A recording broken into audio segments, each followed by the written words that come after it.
Hello বন্ধুরা, তো আমি আজকে রেডি হয়ে বেরিয়ে পড়লাম ঘুরতে যাওয়ার জন্য। তো যাই হোক, বলো আজকে শাড়িটা কেমন লাগছে অবশ্যই কমেন্টে জানিও। আর এই কালার ড্রেসটা কেমন লাগছে, এটা কিন্তু হাতে শুয়ে কাজ করা হয়েছে এই জামাটা। তো কেমন হয়েছে অবশ্যই কমেন্ট করো। দেখো কাশ্মীরি চুড়ি পরে নিয়েছি, চলো যাওয়া যাক। ফাইনালি আমরা কিন্তু বেরিয়ে পড়লাম, বাইকে বসে পড়লাম। আর আমরা যাচ্ছি কোথায় সেটা কিন্তু আমরা নিজেরাও জানি না যে কোথায় যাচ্ছি, কারণ ঈদের ওকেশনে তো সব জায়গাতেই ধুমধাম গান বাজনা হইচই হচ্ছে। তো আমরা কিন্তু নিজেরা এখন ঠিক করলাম না যে কোথায় যাব। আর সত্যি বেরোবার পরে দেখলাম প্রত্যেকটা জায়গায় বক্স বাজছে, আর প্রত্যেকটা এলাকায় কিন্তু খুব সুন্দরভাবে সাজিয়েছে। এটা হলো ঈদের পরের দিন, ঈদের দিনেও তো অনেকটা ঘোরাঘুরি করলাম। এটা হচ্ছে ঈদের পরের দিনে আবার বেরোলাম, কারণ ঈদের এই কটা দিনই ভালো লাগবে। যাই হোক, এখানে দেখলাম সেলফি তোলার স্টেজটা অনেক সুন্দর করেছে, অনেক ভালো লাগলো। কিন্তু এখানে দাঁড়াবার কিন্তু একদমই সুযোগ পেলাম না, কারণ আমাদের তো রাত হয়ে যাচ্ছে। আমরা ভাবলাম চলো আগে একটু দূরের জায়গাটা ঘুরে আসি, কারণ বেশি রাত হলে দূরে যাওয়া সম্ভব না, বাইক নিয়ে দুটো বাচ্চা নিয়ে। আর এবছরে কেন জানি না প্রত্যেকটা জায়গায় দেখছি সেলফি তোলার, প্রত্যেকটা জায়গায় সেলফির জায়গা করেছে কেন জানি। হ্যালো বন্ধুরা, আসসালামু আলাইকুম। তো আমি এখন এসেছি সাগরাইল পাটপাড়া, মানে ঘুরতে এসেছি। তো যাওয়ার পরে দেখলাম এত সুন্দর লাইটিং করেছে আর সেলফি তোলার স্ট্যান্ড করেছে, মানে কি বলবো, এত সেলফি তুলছে লোক, মানে জায়গা পাওয়া যাচ্ছে না। তো তোমাদের দেখাই, চলো দেখো তোমরা। মানে দারুণ একটা জায়গা, অনেক সুন্দর অসাধারণ একটা জায়গা করেছে। তো সবাই ভিড়ে ভিড় সেলফি তোলার জন্য, চলো দেখাই। দারুণ কিন্তু জায়গাটা করেছে, দারুণ করেছে। সেলফি তোলার জায়গাটা অনেক সুন্দর করেছে।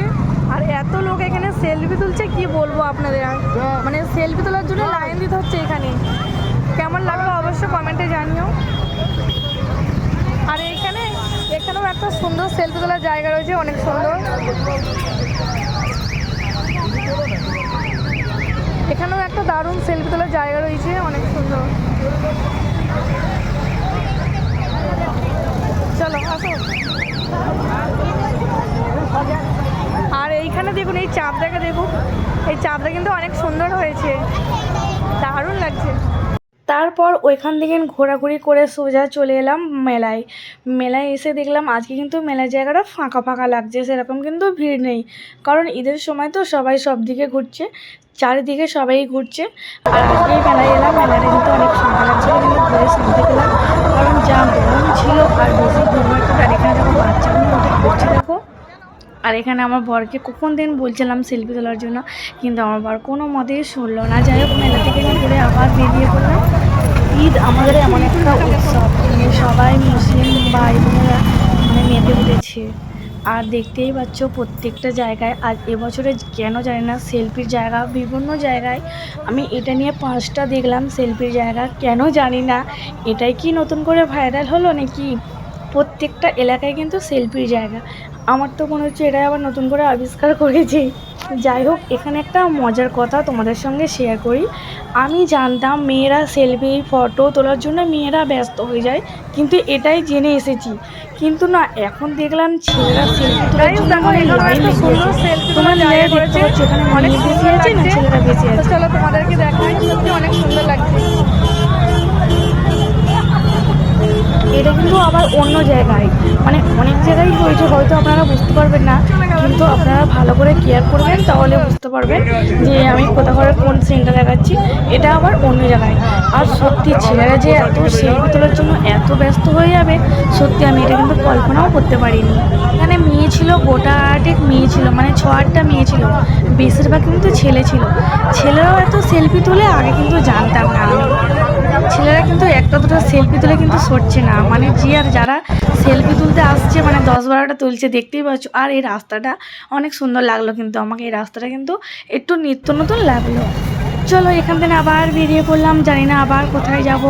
বাইক নিয়ে যেদিকে পাচ্ছি সেদিকে চলে যাচ্ছি। তো সেলফির জায়গাটা তোমাদের কার কার ভালো লেগেছে তোমরা কিন্তু কমেন্ট করতেও ভুলো না, আমার কিন্তু অনেক ভালো লেগেছে, দারুণ একটা জায়গা। এই সময় যদি কারোর বিয়ে হতো না, একটা কনেকে নিয়ে বসিয়ে দিলে অসাধারণ লাগতো। চাঁদটা তো অপূর্ব লাগছে। অনেক কষ্ট করে সেলফি তুললাম, 2-4টে তুলতে পারলাম, কারণ কি সেলফি তুলবো, এখানে তো ছেলেরা তুলতেই ব্যস্ত। ওরে বাবা, আর এই ঈদের দিন আর সেকেন্ড দিন তোমাদের কেমন কাটছে অবশ্যই জানিও। আমার কিন্তু ঈদের দিনটাও খুব ভালো কেটেছে আর সেকেন্ড দিনটাও খুব ভালো কাটছে। যাই হোক আমরা কিন্তু আবার যাওয়া শুরু করলাম। আর রাস্তাতেও তো আলোয় আলোকিত হয়ে গিয়েছে ঈদ উপলক্ষে, মানে চারিদিকে প্যান্ডেল আর লাইটিং, মানে আলোয় আলোকিত হয়েছে।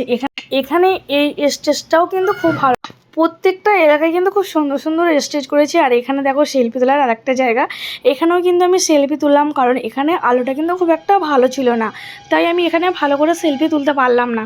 কিন্তু সুন্দর সাজিয়েছে, সাজালে তো আর হবে না, কিন্তু আলোটা ঠিকঠাক একদম ক্লিয়ারভাবে পড়ছিল না, তাই আমি যে কটা সেলফি তুললাম একদম ক্লিয়ারভাবে কিন্তু আসিনি। যাই হোক সেলফি ক্লিয়ারভাবে আসুক আর না আসুক সেটা কোনো ব্যাপার না, কিন্তু জায়গাটা কিন্তু অনেক সুন্দর হয়েছে। ঈদের দিন ঈদের পরের দিন বাইকে করে ঘুরে ঘুরে কিন্তু আমার এভাবেই সময়টা কাটছে। কিন্তু হ্যাঁ, বাইকটা ছিল বলে অনেকটা জায়গায় যেতে পারছিলাম, কারণ বাসে টোটো রিক্সা মানে এইগুলোতে গেলে সব জায়গাটা কিন্তু আমি দেখতে পারতাম না, কারণ বাইক নিয়ে গিয়েছিলাম বলে বিভিন্ন জায়গায় গিয়েছিলাম। কিন্তু অনেক কটাই স্টেজ দেখলাম, কিন্তু এটা নিয়ে 12টা দেখেছি, জানি না আর কটা দেখব। এখানে রাস্তাটা দেখো, সত্যি এখানে কিন্তু ভিডিও করার ইচ্ছে ছিল, কিন্তু সেরকম পজিশান ছিল না যে আমি দাঁড়িয়ে ভিডিও করব, কারণ গাড়ি ঘোড়া যাচ্ছিল। আর এখানে যে লাইটিংটা শুরু হয়েছে জানি না বাবা কোথায় শেষ আছে। এইরকম বাইকে করে ঘুরতে কার কার ভালো লাগে, আমার তো খুব ভালো লাগে। এবছরে ভেবেছিলাম ঈদের দুদিন এখানে কাটিয়ে আমরা যাব দীঘায়, সোজা দীঘায় চলে যাব দুদিনের জন্য, কিন্তু দুর্ভাগ্য। যাই হোক তোমাদের সঙ্গে কথা বলতে বলতে আবার চলে এলাম মেলায়। এখানে মেলায় এসে দেখো গরম গরম চটপটি আমার বড় খাচ্ছে, আমাকেও খাইয়ে দিচ্ছে। আমি বললাম তুমি খাও, কিন্তু শুনলই না। কিন্তু যেখানেই যায় না কেন আমি একটু ফোন নিয়ে একটু ব্যস্ত থাকি, তাই আমার বর দেখো আমাকে আদর করে গালে তুলে খাইয়ে দিচ্ছিল। যাই হোক না কেন আমার বর কিন্তু আমার দিকে অনেকটা কেয়ার করে, এটাই ভালো। শুধু আমার বর না, প্রত্যেকটা ছেলের বউয়ের দিকে কেয়ার করা ফলো করা কিন্তু অনেক দরকার, জরুরি। খালি বউকে ভাত কাপড় দিলেই কিন্তু সংসার হয় না বা দায়িত্ব পালন হয়ে যায় না, একটু দেখা দরকার আছে। কারণ সে বাবার বাড়ি ছেড়ে আসে না দুটো ভাত কাপড়ের জন্য, কারণ সে একটা ভালো মানুষের কাছে চায়, সে একটা তাকে সম্মান করবে, এটাই সবচেয়ে বড় কথা। কিন্তু প্রত্যেকটা ছেলে কিন্তু মেনে নিতে পারে না। কিন্তু হ্যাঁ, খুব জরুরি মানা দরকার, একটু কেয়ার করা, একটু ফলো করা, বা তার দিকে একটু লক্ষ্য রাখা, কিন্তু এটাই স্বাভাবিক সবচেয়ে বড় জিনিস। এক মুঠো ভাত আর একটা কাপড় দিলেই কিন্তু স্বামী হওয়া যায় না, স্বামীকে কিন্তু কেয়ার করতে হবে, বউয়ের দিকে একটু লক্ষ্য রাখতে হবে। যাই হোক আমি এটা বলছি, কেউ কিছু মনে করো না, কারণ এটা সত্যি, এটা বাস্তবে আছে। অনেকেই আছে কেয়ার করে না, ফলো করে না। তো যাই হোক আমি এটা বললাম, কেউ কিছু মনে করো না, আর কেউ কিন্তু গায়ে পেতে নিও না, কারণ আমি কারোর নাম ধরে বললাম না, এটা কিন্তু স্বাভাবিক, এটা কিন্তু তো যাই হোক আমার ঈদের সেকেন্ড দিনটা কিন্তু খুব ভালোভাবে কেটেছে, খুব আনন্দ করলাম। তো আমার এই ভিডিওটি যারা দেখছেন প্লিজ কেউ স্কিপ করে দেখবেন না, কারণ স্কিপ করে দেখলে আমি বুঝতে পারবো না। তো যারা দেখছো পুরোটা দেখিও। আর আজকের মতন এখানেই ব্লগটা শেষ করলাম। Bye bye, tata. পরেরটা দেখার জন্য